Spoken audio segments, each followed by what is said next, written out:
Pernyataan sikap Majelis Perjuangan Rakyat. Mosi tidak percaya rezim Prabowo Gibran. Teman-teman, tolong sebarkan video ini ya untuk melawan narasi-narasi sesat seperti ini. Mungkin video ini agak sedikit panjang karena ada yang harus diulas lebih dalam. Kalian masih ingat gak? Presiden pernah bilang, dari tahun 90-an saya sudah melihat arah bangsa Indonesia menuju arah yang salah. Dan di wawancara yang lain, Pak Prabowo pernah bilang bahwasanya peredaran uang di Indonesia 60% di DKI Jakarta, 30% berada di kota-kota besar, dan hanya 10% yang ada di desa-desa. Detailnya ada di video ini.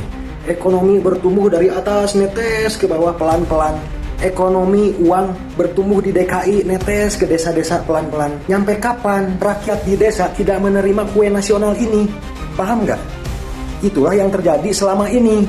Rakyat akar rumput dibiarkan free market tanpa ada sentuhan pemerintah. Itulah ketimpangan ekonomi, itulah ketidakadilan ekonomi, itulah kapitalisme, itulah neolib. Selama ini rakyat bangun usaha sendiri, sukses sendiri, jatuh bangun sendiri. Itulah yang terjadi. Kalau dibiarkan free market, sampai kapan? Ekonomi bergerak netes ke bawah ke desa-desa sampai kapan? Makanya harus ada intervensi pemerintah. Lalu kita lihat program utama dari Pak Prabowo, MBG, Kopdes, Kampung Nelayan, itu semua langsung ke grassroots. Negara hadir ke desa-desa lewat program tadi. Itulah salah satu bentuk program untuk mengimbangi ketidakadilan ekonomi tadi. Untuk perputaran ekonomi di akar rumput yang kontinu. Makanya jangan heran teman-teman kalau MBG, Kopdes itu diserang habis-habisan. Karena program-program ini berhadapan langsung dengan paham-paham kapitalisme yang sudah lama mencengkram Indonesia. Sebenarnya yang the real jadi tahi itu bansos. Kenapa bansos tidak diganggu?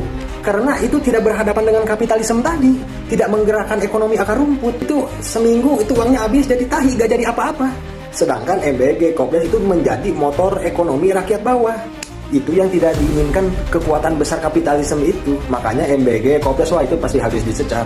Apakah MBG sukses? Enggak juga, teknisnya banyak masalah kok. Itulah tugas kita sebagai rakyat untuk mengawasi, mengkritisi program-program ini agar berjalan dengan baik dan tepat sasaran. Kan yang jadi tanda tanya tuh begini teman-teman. Kok pemerintahan sebelum-sebelumnya kok terlihat adem ayem aja ya? Beda dengan Pak Prabowo dari awal menjabat sudah diganggu berisik sekali. Padahal era Prabowo adalah era perbaikan. Contoh pemerintahan sebelumnya ada yang berani nyentuh gak under invoicing? Ada yang berani gak program swasembada energi? Ada yang berani gak swasembada pangan? Gak ada, hanya Pak Prabowo yang berani ini. Tentunya dengan konsekuensinya, ada kekuatan besar yang harus kita hadapi. Inilah tugas kita sebagai rakyat. Kita harus bersatu mendukung pemerintahan Pak Prabowo. Jangan mau diadu domba, jaga Indonesia.